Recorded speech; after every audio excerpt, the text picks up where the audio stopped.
Vanilde, Luiz, Rafael, Cláudio, Silvana e agora Selene. Helene. Olá. Oi, a paz do Senhor. A paz do Senhor. Paz para você, né? Muita paz, muita graça, muita misericórdia. Amém.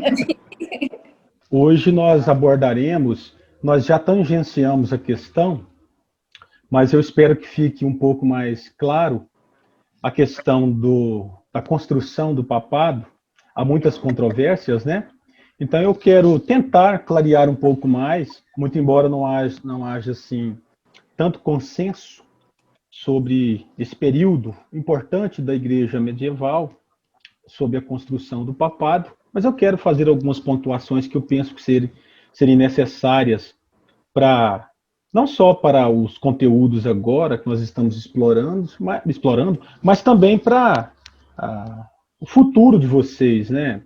Quando vocês forem analisar o conjunto das representações possíveis na história da igreja, vocês compreenderam um pouco mais essa instituição que é o papado e que está aí, não é?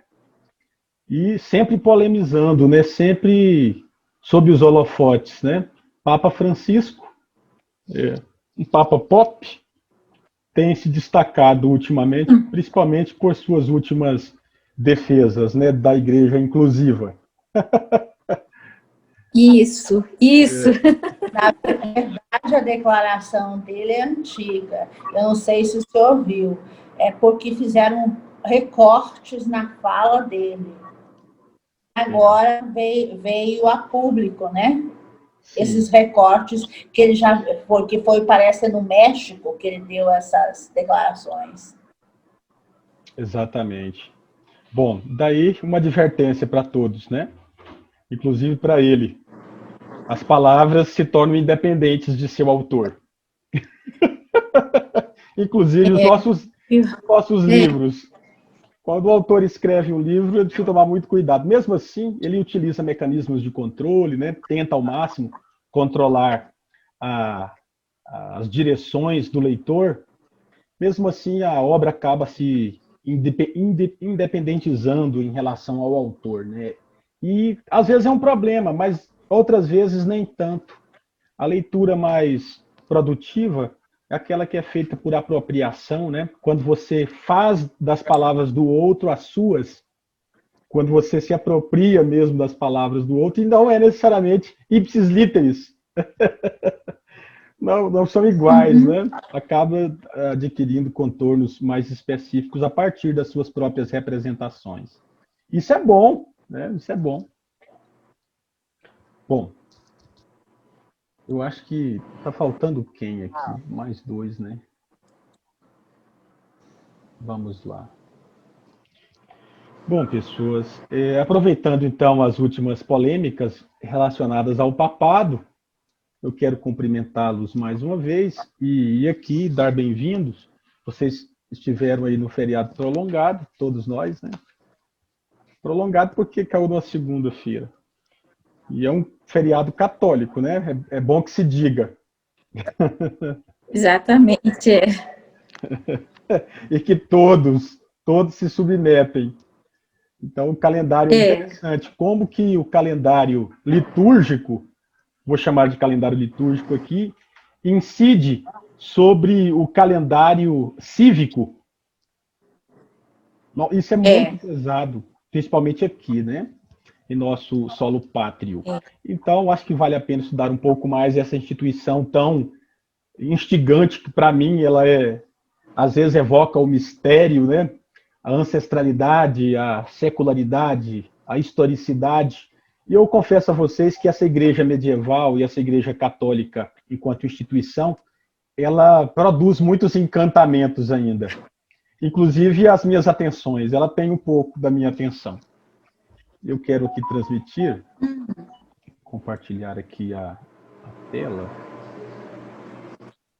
Eu trago aqui como um título para as nossas reflexões hoje, eu quero conversar com vocês sobre duas coisas, dois temas principais que, ao meu ver, são temas que estão conectados, obviamente, como vocês verão aqui, Não que seja algo naturalizado, mas é um processo de construção histórica, construção social, inclusive de imaginários, e que esses pontos, inevitavelmente, eles estão conectados, que são o estabelecimento do papado, que não caiu do céu, para usar um trocadilho aqui, então é resultado de um processo histórico, político, social, cultural em relação a uma alteridade religiosa imediata entre Ocidente e Oriente, que já discutimos aqui algumas vezes, mas é preciso pontuar. Nós temos, portanto, aqui esse primeiro tema, que é o papado. E o segundo, e correlato, porque tem associações, diz respeito ao grande cisma do Oriente. Esse termo ele pode incorrer em alguns equívocos, porque geralmente nós temos outro termo associado, que é o cisma do Ocidente. Vocês sabem o que é o cisma do Ocidente? Já ouviram falar? Já ouvi falar. Cisma é uma ruptura. Sim. Sim, o Ocidente é do lado de cá. Só Exato. pode ser entre as duas igrejas. Entre as duas. Não. Pois não, Cláudio. Eu diria que esse cisma aí não é conhecido não por nós ainda, não. Não, né? Então, eu quero só fazer aqui uma distinção para que fique claro. Quando nós falamos de cisma do Oriente, o grande cisma, nós estamos falando da ruptura entre uma igreja que até o século XI, né, 1054, era constituída como uma só, muito embora já houvesse distinções, lutas, tensões entre o mundo ocidental e oriental. Nós temos uma igreja no Ocidente, uma igreja no Oriente, como já pontuei aqui por várias vezes aqui com vocês. E quando nós falamos de cisma do Ocidente, trata-se de um fenômeno circunscrito à igreja ocidental. Esse fenômeno ocorreu por volta do século XIV, tá, pessoas? Esse fenômeno diz respeito a uma profunda crise do papado, principalmente quando o monarca francês acaba se insurgindo entre tantos outros no Ocidente e acaba sequestrando o Papa, que está em Roma, e o levando cativo para Avignon, na França. No final desse período, que foi conhecido como cativeiro babilônico da Igreja, entre 1309 e 1377, nós temos o apogeu da crise do papado encarnado na figura do Papa espanhol, que é o Alexandre Borgia. O Papa Alexandre Borgia, portanto, nessa conjuntura, é bom lembrar que ele é contemporâneo de Jerônimo Savonarola, o pré-reformador que está lá na Península Itálica, né, principalmente na cidade de Florença. E é justamente nesse período que Savonarola é condenado à morte pelo Papa Alexandre VI, que é o Alexandre Borgia, né? Então nós temos aqui a crise do papado, onde no Ocidente nós temos, por um período de tempo, justamente nessa conjuntura, dois papas dividindo o poder. Então tem uma crise profunda no papado. Essa crise é conhecida como a crise do Ocidente. Então o cisma ocidental da Igreja. Então a Igreja, nessa profunda crise do papado, em termos de relação de poder, chegou a possuir, portanto, dois papas. Essa é a crise do Ocidente, que é diferente da crise ou do cisma, o grande cisma do Oriente, que é a maior ruptura da Igreja até então. Eu quero começar aqui. Ficou claro para vocês ou não? Tá tudo bem, Sim. né? Sim, professor. Sim. Ok. Então, eu quero começar falando do papado. Não sei se vocês se lembram, nas aulas anteriores, eu cheguei a afirmar, é uma representação minha, é uma postura minha, de interpretação, claro, que eu tenho considerado Leão I como o primeiro Papa. Se lembram disso, dessa afirmação? Lembro. Porque Sim. Leão I, ele está numa conjuntura muito específica também, né? Tá lá, ele é o Papa que escreve, o bispo, né? O bispo de Roma, que escreve exigindo certa ortodoxia para o Concílio de Calcedônia em 451. Então, nós temos aqui a figura que se levanta, que é Leão I. Leão I, além de ser um pai da ortodoxia nesse período, ele também ele acaba utilizando a sua diplomacia, os recursos que está à sua disposição, devido à fraqueza do imperador no Ocidente, utiliza todos esses recursos para se articular, impedindo a invasão bárbara, a invasão dos povos germânicos naquela conjuntura, e principalmente o saque de Roma. Então, ele é uma pessoa fundamental nesse período, né? Então, ele insurge aqui em significado, em grandeza, bem articulado como era, se tornando uma figura emblemática nesse período. Portanto, eu atribuo a essa figura de Leão I, é claro que outros historiadores irão discordar, o primado, ou a origem do papado. Nós bem sabemos que a Igreja Romana não pensa assim. Nós sabemos disso, né? Nós sabemos que a Igreja Romana, a partir de seus dogmas e do magistério da Igreja, da autoridade da própria instituição, reclamam para si uma ancestralidade petrina do papado. Nós conseguimos apontar para vocês aqui, historicamente, que isso não seria possível. Nós temos aqui, não é verdade, a possibilidade do surgimento do papado com Leão I. Mas o papado é resultado de uma construção. A figura do papado, tal qual nós conhecemos, que encontrou seu apogeu lá no século XIII, o apogeu do papado, com o Quarto Concílio de Latrão. Esse concílio é muito importante, porque terá repercussões muito profundas, inclusive até os tempos da Reforma protestante, né? Salvo engano, Inocêncio III, né? Salvo engano, é o Papa naquela conjuntura. Nós temos esse apogeu do papado, onde alguns monarcas, algumas figuras importantes do Sacro Império Romano Germânico e durante aquele período chamado feudal, estará governando sob as bênçãos do Papa. Mas isso nem sempre foi assim. Nós sabemos que é uma relação de poder, existe uma tensão, não é à toa que o emblema pontifício, não sei se vocês conhecem o brasão pontifício, conhecem, né?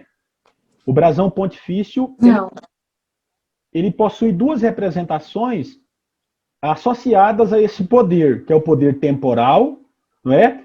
Que é o secular, e o poder religioso, exemplificado nas chaves. Se lembram das chaves, das supostas chaves entregues a Pedro? Então nós temos no brasão pontifício duas chaves, não é? Uma de prata e outra de ouro, uma chave dourada. Não é isso? Isso é símbolo da evocação desses poderes pelo papado, que encontra o seu apogeu no século XIII. De todo modo, o que está por trás disso aqui é essa relação tensa entre o poder do monarca e o poder do papa.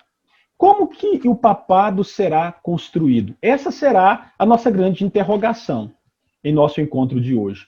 Esse estabelecimento do papado, no primeiro momento, e depois está relacionado à chamada crise do Oriente. Vamos ver alguns pontos aqui que eu penso que é de fundamental importância para a nossa reflexão, para a nossa compreensão. Olha só, vamos tentar aqui uma síntese. Vamos revisitar esse processo de construção do papado.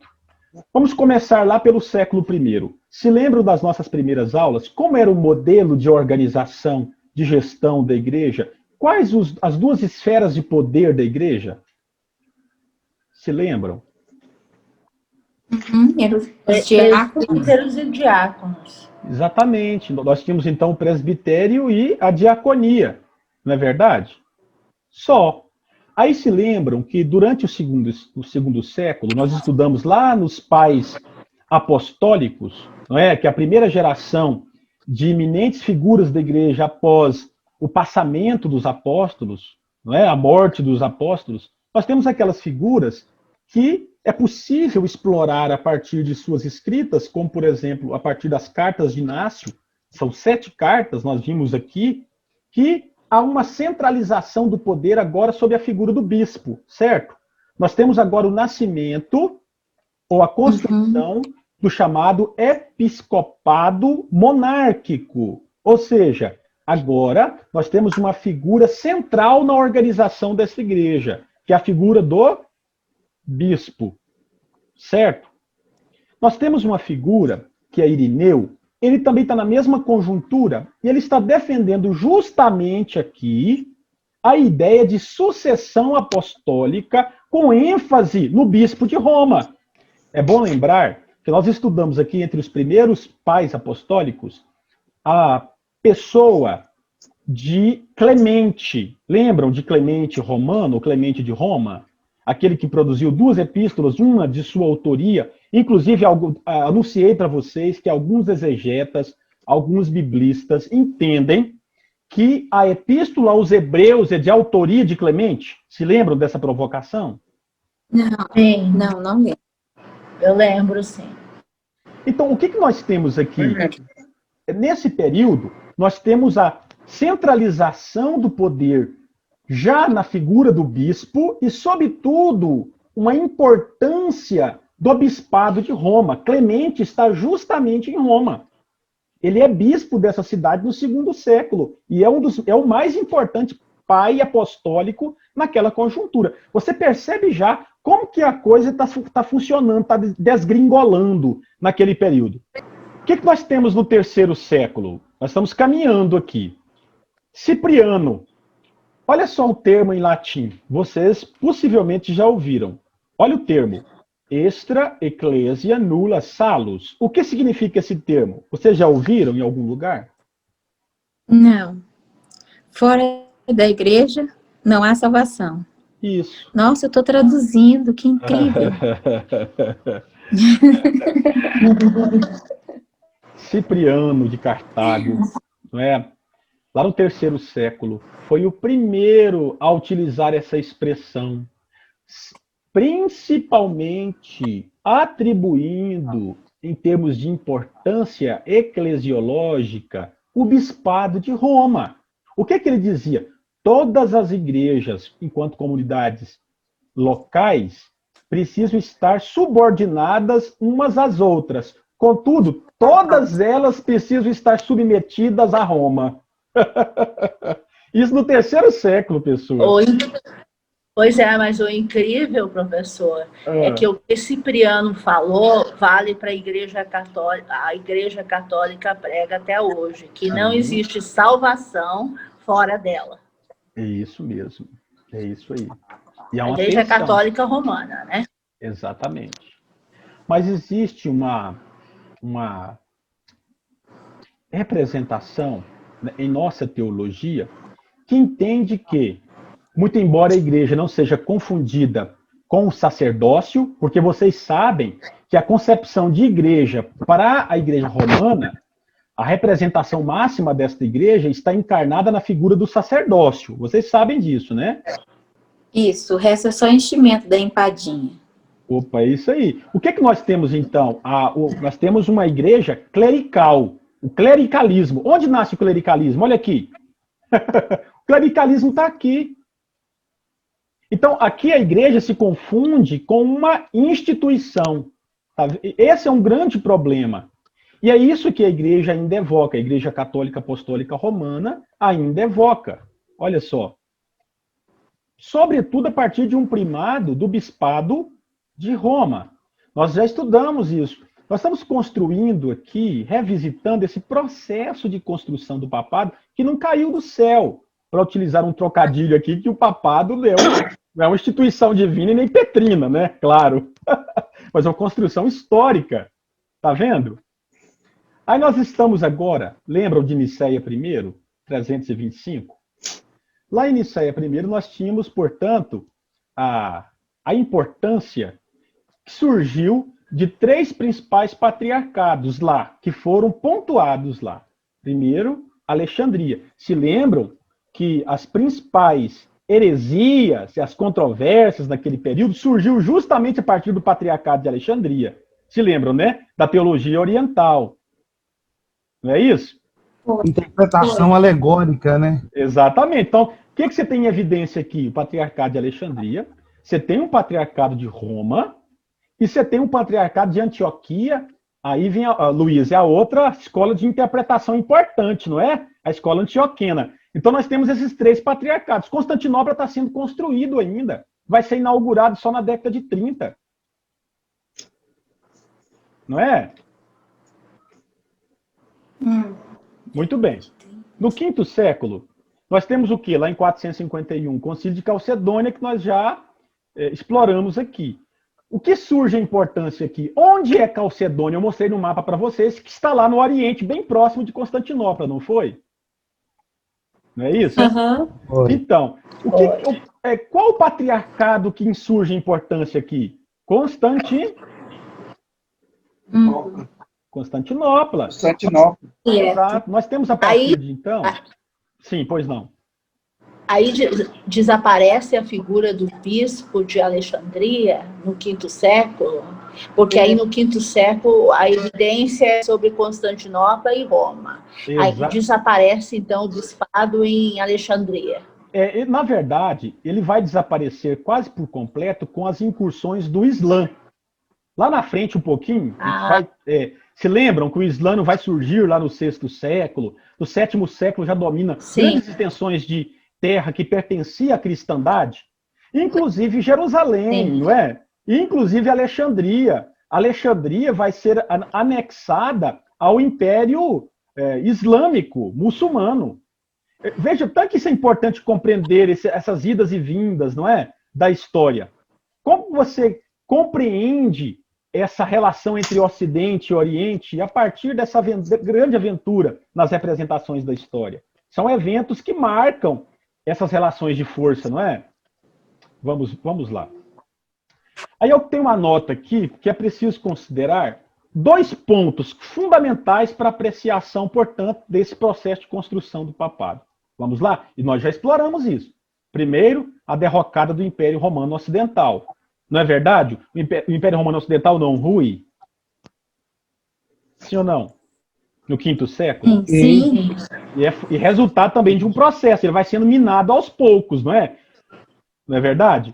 Portanto, nós temos aqui um segundo ponto a ser considerado, que eu já tratei com vocês, que é o avanço do Islã. Tá vendo aí? Sim. Olha só, e o Islã toma esses importantes centros da fé cristã, inclusive os patriarcados de Jerusalém, Antioquia e Alexandria. Viu, Silvana? E nós temos aqui inúmeros desdobramentos. Então, nós temos quais patriarcados agora que ainda resistem e são fortes? Roma e Constantinopla. Constantinopla. E Antioquia, né?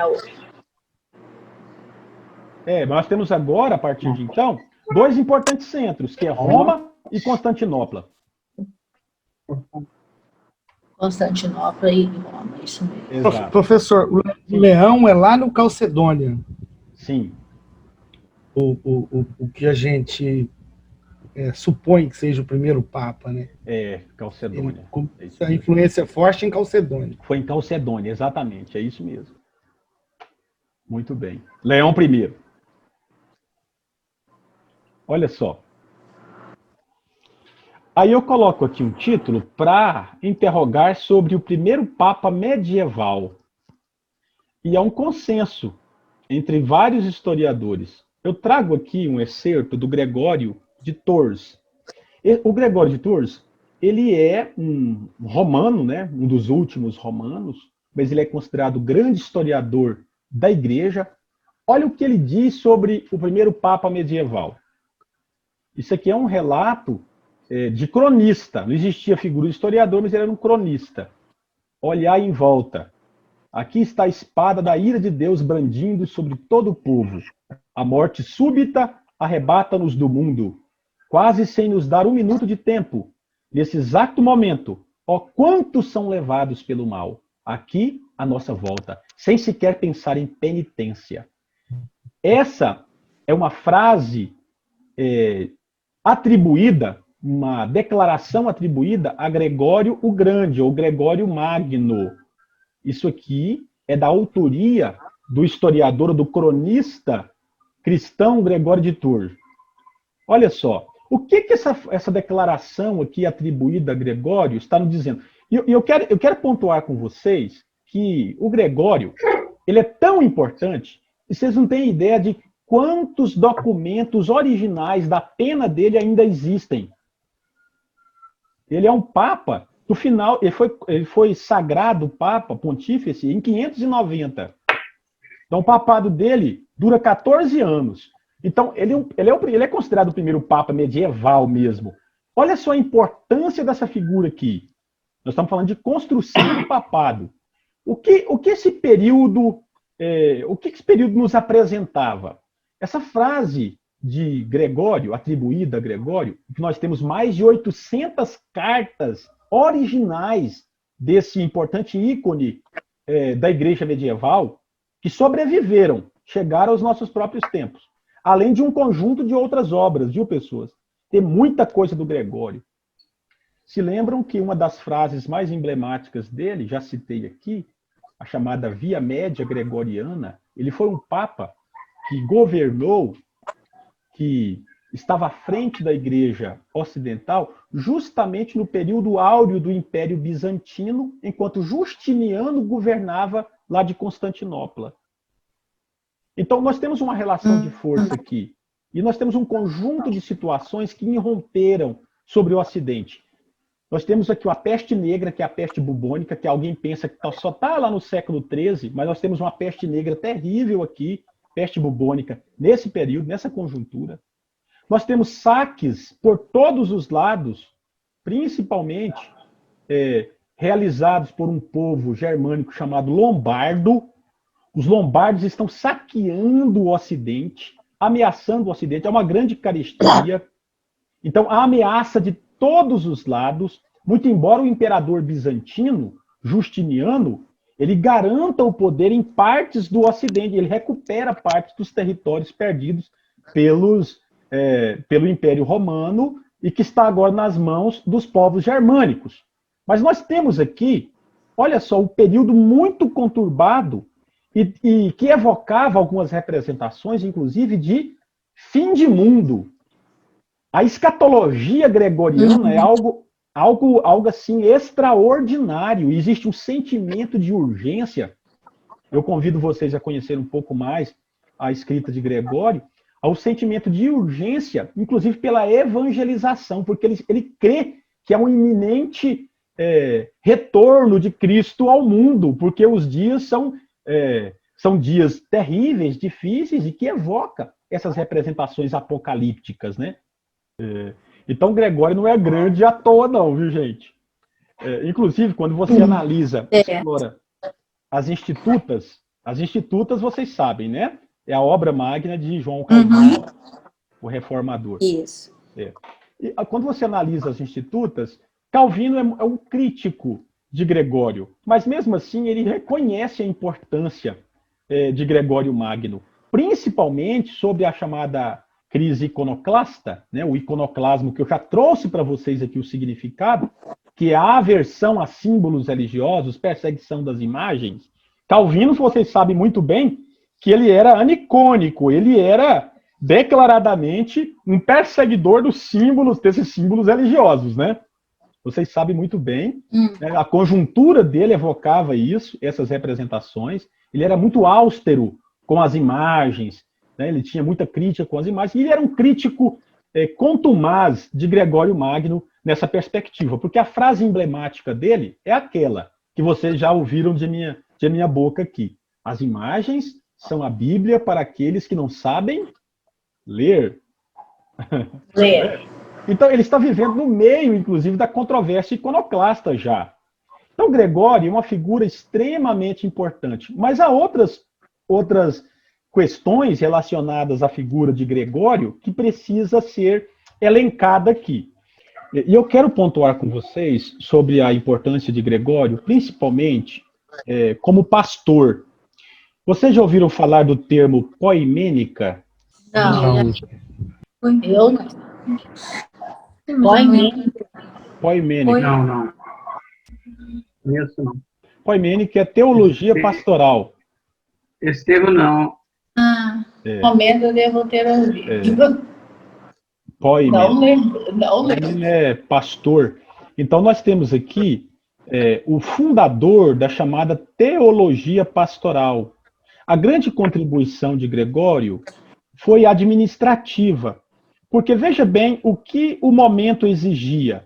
Eu não apresentava a vocês há pouco a conjuntura, os eventos que estava envolvendo o Ocidente naquele período. Não falei da peste negra, das invasões, as continuadas invasões dos povos germânicos, dos saques ininterruptos, não é?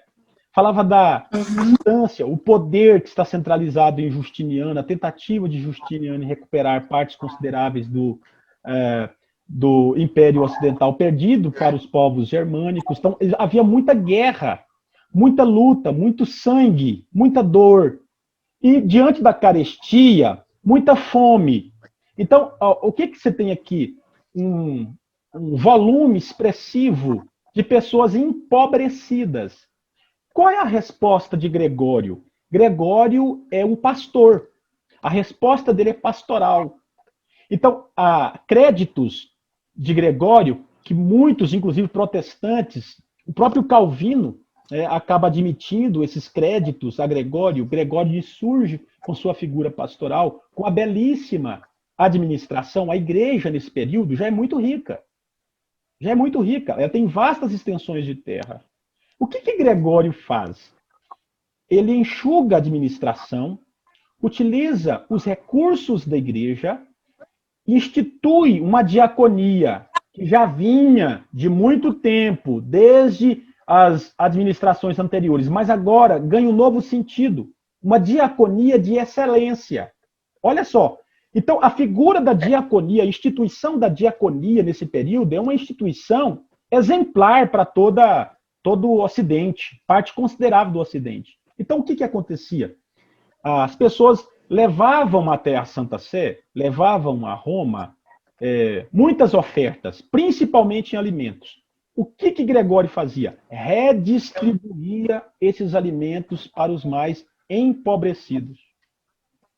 Então, o papel de Gregório como pastor, inclusive em sua assistência pastoral imediata, diz a tradição que ele recebia na mesa de sua casa, com seus familiares, inclusive indigentes, né? Ele recolhia pessoas na rua empobrecida e levava para sua casa e alimentava, fazia questão de alimentar essas pessoas.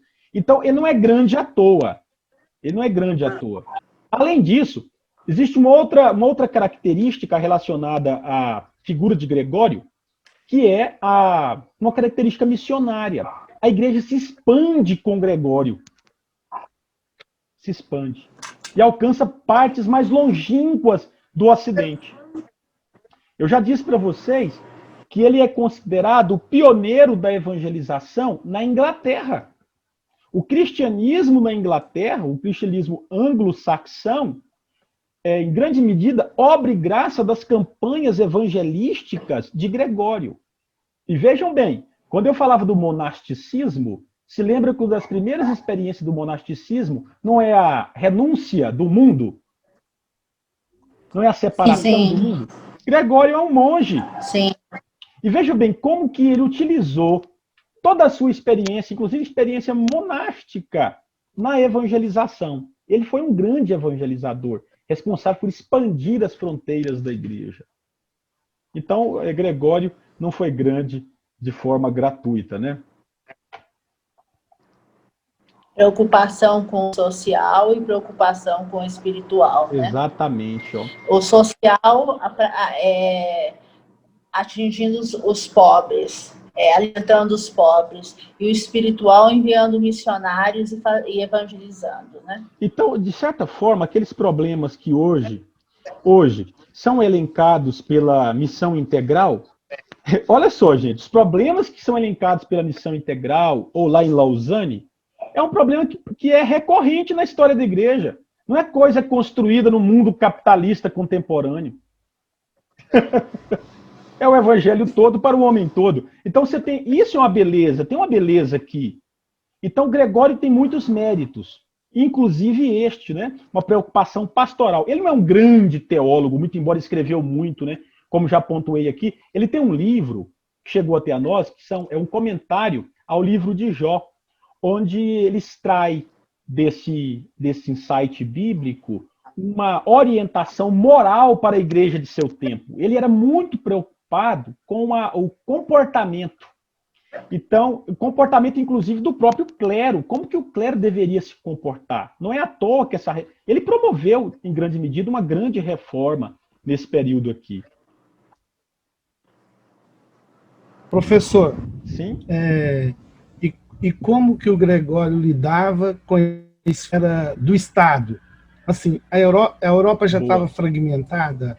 Sim, a Europa estava fragmentada. É bom que se diga desde o início do V século, né? Havia muitos problemas. Desde 470, né? Quando caiu o Império Romano. Quando você está ali no final do V século, o Império Romano cai de vez. Você tem o quê? Um conjunto de governos ou governantes que são considerados bárbaros, que estão disputando o poder. Então, só lá na frente, com o Justiniano, que é justamente aqui, né, no VI século, é que o Império Bizantino virá para o Ocidente e recuperará parte das terras perdidas. Mas mesmo assim, os povos chamados bárbaros estão disputando o poder aqui. Então, veja bem, foi boa a sua interrogação, Luiz, porque tem muita gente que, quando atribui a ele a origem do papado medieval, desconhece que ele nunca quis isso. Ele não ostentava. Ele não ostentava essas representações. Não ostentava. Ele se considerava, nos escritos dele, o servo de todos os servos. Ele, inclusive, olha, foi boa, Luiz. Olha só o que diz aqui sobre ele. Calvino. Eu vou a citação de Calvino. Não é do Fábio. Olha só o que Calvino está dizendo sobre ele aqui. Olha lá. Aí eu pergunto, quando nós atribuímos a ele o papado medieval, a ostentação da cadeira pontifícia, veja bem o que o Calvino dizia lá nas Institutas, na versão de 1559, sobre Gregório. Olha só. Quanto ao título de bispo universal, combatido asperamente por Gregório, o que significa isso? E ele era contra. Ele negava o título de bispo universal. Quando João é o patriarca de Constantinopla no período, tá? Bispo de Constantinopla, tentou fazer-se bispo universal, coisa nunca antes pretendida, Calvino está dizendo. Ao tratar da questão, Gregório não alega que João tentava lhe subtrair o título. Olha só. Ele não lutava pelo poder com João. Ao contrário, protesta veementemente dizendo que se trata de um título profano. Mais ainda, sacrílego e precursor do anticristo. Pois, se aquele que se diz bispo universal cair, cairá a igreja inteira. Essa aqui é uma declaração de Gregório, viu, Luiz? Certo. Olha só a declaração, Luiz, de Gregório. Se aquele que se diz bispo universal cair, cairá a igreja inteira. Então, olha só, a fragilidade na argumentação da instituição Igreja Católica Apostólica Romana quanto ao papado. Mesmo no VI século, havia uma recusa do importante bispo de Roma, Gregório Magno, que é considerado um dos maiores papas pela Igreja Católica, a recusa em reconhecer esse título. Ele negava o título do papado. Eu ia falando de uma obra de Gregório, e o senhor acabou não falando o nome dessa obra de Gregório, professor. Eu não sei se foi a obra pastoral, o senhor falou de uma grande obra de Gregório que ele escreveu. Eu não sei então, sim. Uma das primeiras grandes obras de Gregório, claro, é os comentários sobre o livro de Jó. Né? Sim. Aí depois nós temos as obras que inauguraram a chamada teologia pastoral. É de teologia pastoral mesmo. Ele escreveu muito, ele era muito fecundo. Mas tem um historiador ligado à escola dos análises que cita que Gregório nos deixou mais de 850 cartas. O historiador chamado Bruno Judy, um historiador ligado à escola dos análises. Então ele escreveu muito e muita coisa chegou até nós. Bom, ato seguinte, nós estamos aqui agora por volta do 8º século, né, com o avanço da chamada dinastia carolíngia, que eu já apresentei para vocês também, não é? Nós temos Pepino Breve, que era prefeito do palácio naquela conjuntura. E aqui nós temos uma grande sacada histórica para compreender a insurgência da Igreja Católica medieval, inclusive enquanto Estado. Eu já afirmei para vocês aqui que a Igreja é um Estado, não foi? Sim. Foi. Sim, professor. Importante. Então vamos lá agora. Olha só, em 754, a Igreja, no caso o Papa, que é Silvestre I, ele se associa com o prefeito do palácio, o carolíngio, né, que é o Pepino Breve, e a partir daquela conjuntura, a partir de um acordo com o monarca, a Igreja agora recebe algumas porções da Península Itálica, entre elas a própria cidade de Roma e Ravenna, inaugurando o chamado Estado Pontifício. Olha só, está lá no 8º século. 8º século, Estado Pontifício. Esse Estado Pontifício, gente... Então, no 8º século, Roma ganhou já o status de Estado. Estado. Veja bem, olha só. Isso vai durar por cerca de 1.100 anos, esse Estado Pontifício. 1.100 anos. Ah, pastor, como assim, professor? 1.100? Não dura até hoje? Dura. Mas tem uma outra representação que corresponde também a um outro evento histórico que é circunscrito ao século XX. Que vai durar até 1929, que é o ano do grande crack, né? A crise da Bolsa de Valores de Nova York, mas também que coincide com o avanço do fascismo na conjuntura europeia, inclusive com a ascensão de Benito Mussolini. Não sei se vocês sabem, mas o Vaticano tem nascimento, o Estado do Vaticano. Ele nasce em 11 de fevereiro de 1929. Vocês sabiam disso? Não. 11 de fevereiro de quê? 1929. Por obra e graça de Benito Mussolini. Benito Mussolini. Que é bom que se diga, ateu declarado. Né? Ateu declarado. Que dizia, que fazia, inclusive, discursos públicos evocando a presença da divindade. Se Deus existisse, que ele me fulmine agora. Ele dizia desse jeito. Ei. Mesmo assim, em 11 de fevereiro de 29, ele, no chamado Tratado, né, de Latrão, ele acaba cedendo partes da Itália, principalmente aquela região correspondendo ao atual Vaticano, à Igreja Romana. Foi assinado entre ele e o cardeal Pietro Gasparri. Olha lá. Mas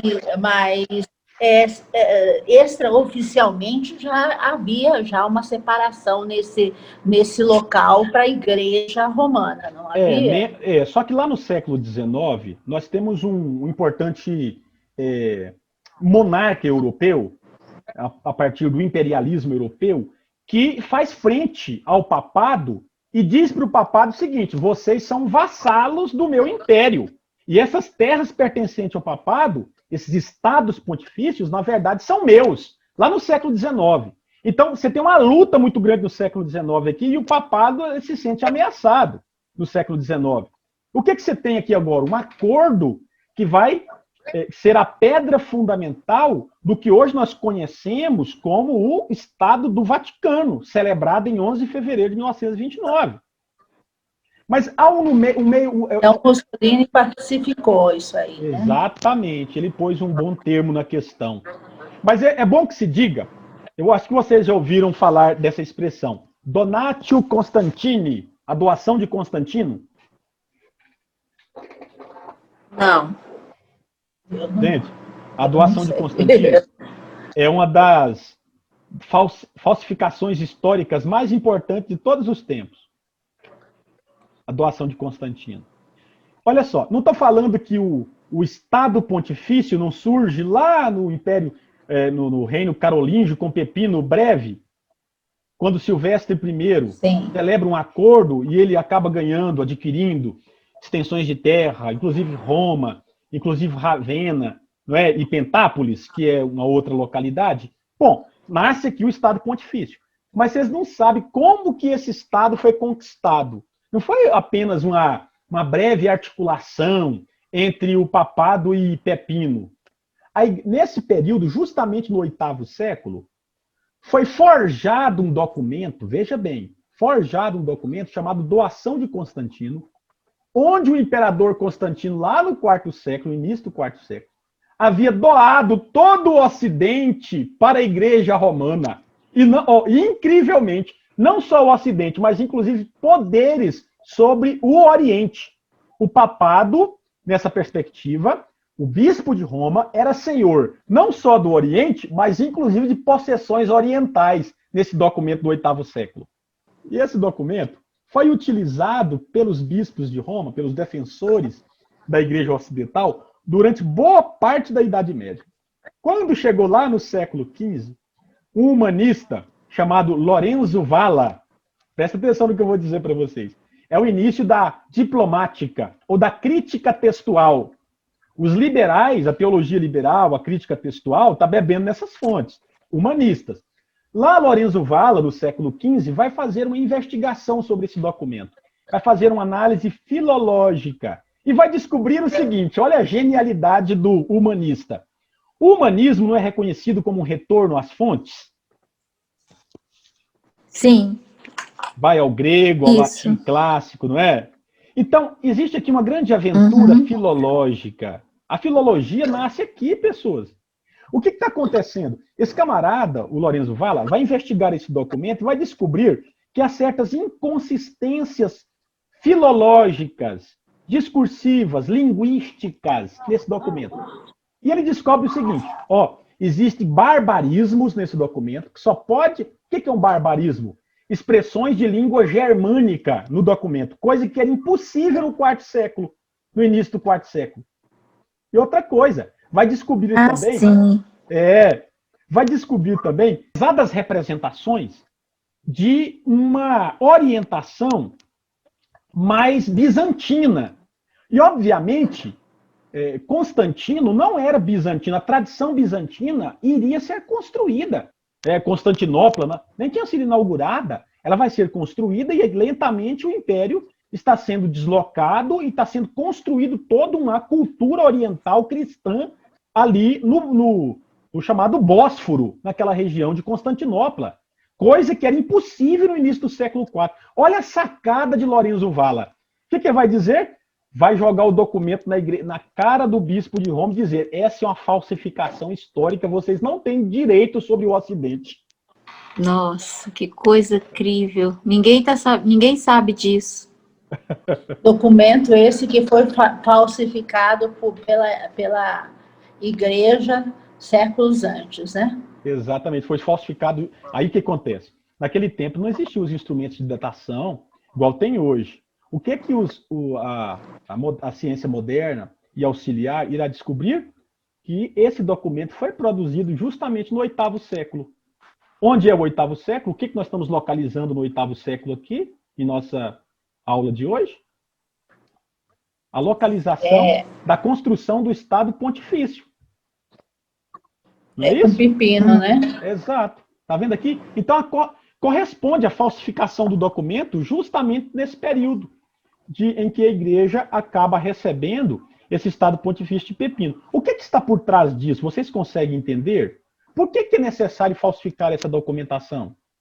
O que vocês acham? Para justificar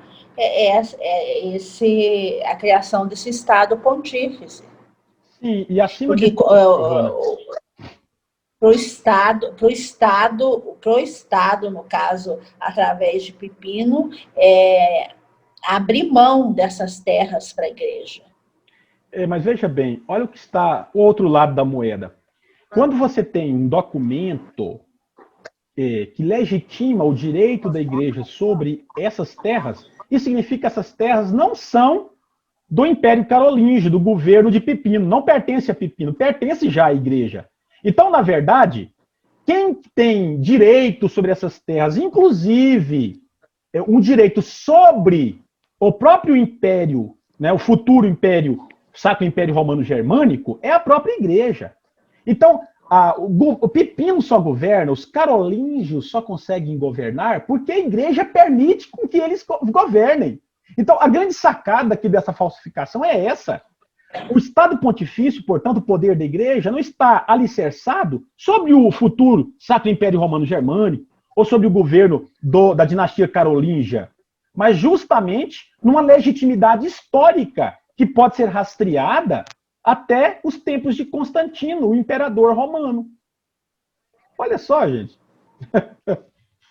Vocês conseguem entender a sacada aqui? Claro. Isso é uma jogada. Olha lá. Meu Deus do céu. Essa luta ela é Incrível. ad aeternum, né? Ad aeternum essa luta. Essa luta é histórica. Mas a igreja católica sabe disso tudo, né? E ela reconhece... Só que não toca no assunto. Não. Reconhece, mas não toca no assunto. Pra quê? Pra quê? Mas pra quê, né? Será que todos os padres sabem? Sabem. Esse documento, ele é reconhecido pela própria igreja como uma falsificação. A própria igreja reconhece que ele é uma falsificação. Mas foi usado como um artifício importante das lutas pelo poder durante a Idade Média. Estou falando para vocês que esse é um documento que legitimava o poder da igreja sobre o império, sobre os governantes seculares. Não é à toa que eu evoquei aqui o símbolo do brasão pontifício, a chave de prata e de ouro. Não foi gratuito. Então, é uma luta que se estende durante um período muito longo e que diversos artifícios vão ser utilizados nessa luta, inclusive artifício documental. Você tem aqui uma guerra de documento, um produto de uma falsificação histórica que dava legitimidade a esta igreja, inclusive de autoridade sobre todos os governos do Ocidente, inclusive o Sacro Império Romano Germânico, né? Que nasce lá no Natal de 800, como já disse para vocês, quando Carlos Magno foi coroado pelo Papa Leão X. Olha só.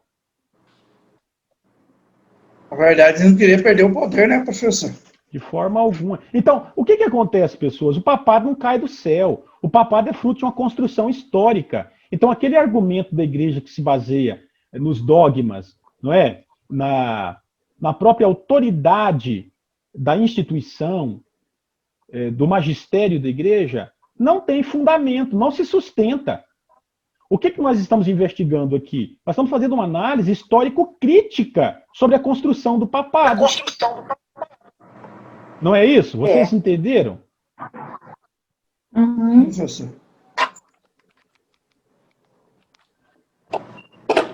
Ato seguinte, pessoas, que está intimamente associado à construção do papado. O papado é uma luta pelo poder, e para compreender a construção do papado e a relação com o Oriente, é preciso atentar principalmente para duas coisas fundamentais. Dois fatores que são fundamentais. Quais são? A criação do Sacro Império.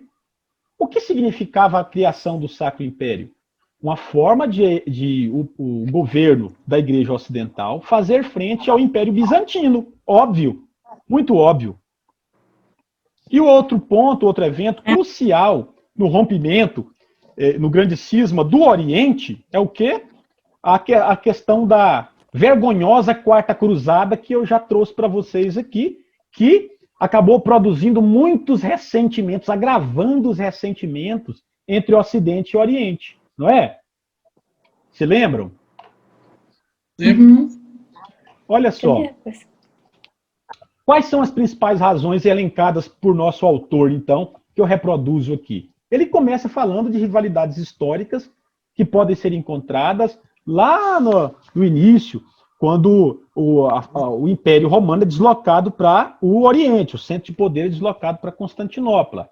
Mas aqui ele elenca um conjunto de outras razões. Primeiro, rivalidade entre o Sacro Império e o Império Bizantino. Obviamente, relação de poder. Aí você tem outros pontos que são significativos. Se lembram que isso vai causar, inclusive, tensões nos chamados concílios ecumênicos, que são as diferenças culturais e linguísticas? Se lembram disso, não é?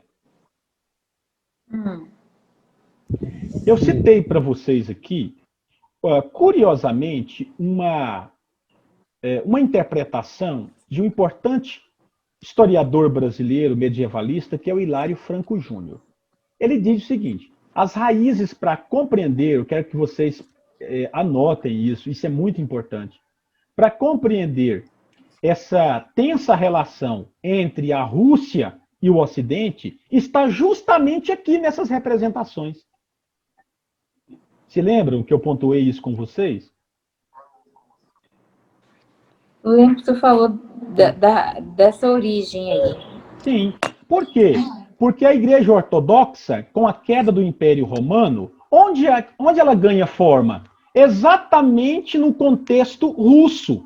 A Igreja Ortodoxa se desloca para a Rússia. Essas representações e esses imaginários irão acompanhar. Não sei se vocês sabem, mas a língua russa, ela é intimamente associada ao grego. Vocês sabiam disso? Não. Está associada ao grego. Então, quando você olha para a Rússia, parece que você está num outro mundo.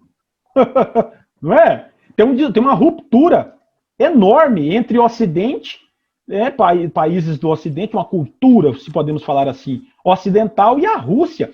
E a origem desses conflitos que permeiam o século XX, diz Hilário Franco Júnior, pode ser associado justamente a essas representações do passado. Olha lá. Eu não quero demorar mais, que nós estamos só com mais 9 minutos para encerrar aqui. Então, nós temos outros pontos. Qual outro ponto, que é um ponto teológico, que é possível pontuar aqui? A chamada controvérsia da cláusula filioque. Isso vocês já sabem o que é. Sim ou não? Não. O falou, mas eu não tô Nas outras aulas, eu disse para vocês que lá nos primeiros concílios, inclusive no credo niceno-constantinopolitano, está se desenvolvendo a cristologia, a doutrina da Trindade, não é verdade? Sim ou não? Então, não é verdade? Lá em Calcedônia, se lembram que aí insurge a figura do Espírito Santo? Você lembra, Luiz? Sim. Lembro. Então, veja bem, o que acontece aqui? Lá no século IX, o patriarca de Constantinopla irá anatematizar o que a Igreja Oriental chamou de cláusula filioque. Por quê? Lá no documento produzido no credo niceno-constantinopolitano, o Espírito Santo era procedente de quem? Do pai. Do pai. E agora, os documentos que a Igreja Ocidental produziram, a posteriori, indicam categoricamente que a cláusula filioque é essa, que o Espírito Santo é procedente do pai e do filho. Essa é a cláusula filioque. Esse problema vai durar muito tempo e vai ganhar forma aqui em 1053 para 54, com a crise chamada o grande cisma da Igreja do Oriente. Então, essa controvérsia teológica é de fundamental importância para entender. Porque, olha só, pessoas, o Ocidente estava acusando o Oriente de heresia. E a mesma coisa acontecia com o Oriente. O Oriente estava acusando o Ocidente de heresia. O chamado monofisismo. O que significa isso? Significa que o Ocidente estava culpando o Oriente de não admitir a doutrina da encarnação do próprio Filho. Havia uma dificuldade de compreensão da divindade de Cristo a partir da encarnação. É só assim, pessoas, que nós entendemos a chamada controvérsia iconoclasta. O que era a controvérsia iconoclasta? Os seres pneumáticos a divindade não pode ser representada numa materialidade, não é isso? Na figura, símbolos, na imagem, nas representações, não é isso? Sim ou não? Sim. Sim. O iconoclasmo, a perseguição aos símbolos, a pintura, as imagens. Então, existe um pano de fundo teológico, porque o Ocidente acreditava que quando o Oriente rejeitava as imagens, e a crise iconoclasta é oriental, ela é oriental. Então, o que acontece aqui? Eles estão culpabilizando o Oriente de monofisismo, de que eles não admitiam a divindade de Jesus a partir de uma materialidade também da chamada encarnação, da dupla natureza de Cristo. Olha só, isso é incrível. Aí você tem um terceiro ponto. Mas acabou que a Igreja Ocidental ganhou isso, né? Sim. Ganhou com isso, Gregório, porque ela justamente Gregório Magno. Manteve. Justamente Gregório Magno. A via média de Gregório foi a vencedora. Lembrem da frase. As imagens são a Bíblia para aqueles que não sabem ler. É a frase de Gregório, a via alternativa que ganhou. Né? Ela foi a via vitoriosa, a proposta vitoriosa. Bom, aí nós temos o que aqui? Um outro problema, que é o celibato. Por quê? Aqui no Ocidente, incrivelmente, por conta dessas representações dualistas, o celibato era defendido no Ocidente. É incrível isso, não no Oriente. O Oriente defendia o matrimônio do clero, do sacerdócio. Olha só, aí nós temos um problema também já. Outro ponto. Aí você tem aqui algo engraçado. A mútua exclusão entre o Papa Leão IX e o Patriarca Miguel, Cerulário, né? O Papa excomungou o Patriarca e este também anatematizou o Papa. Mútua exclusão. Isso aqui foi o fio da meada, né? Isso aqui foi um excluiu e o outro amaldiçoou.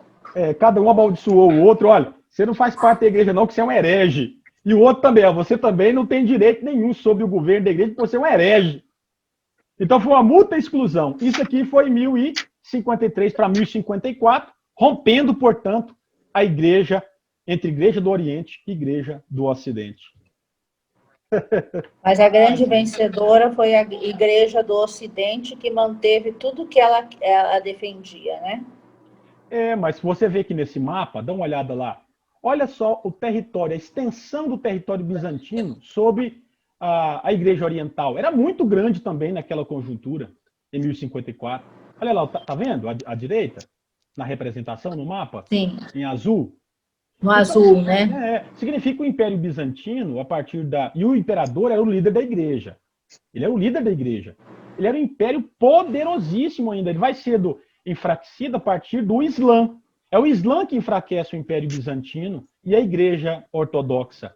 E depois, obviamente, com essas incursões do Islã, há um deslocamento eslavo para as regiões eslavas, principalmente para a Rússia. E onde ela sobrevive? Justamente com sua imponência enquanto igreja de Estado. Vocês sabem disso? A Rússia tem uma igreja de Estado. Qual que é a igreja do Estado russo? A igreja ortodoxa? Igreja ortodoxa. É a igreja ortodoxa.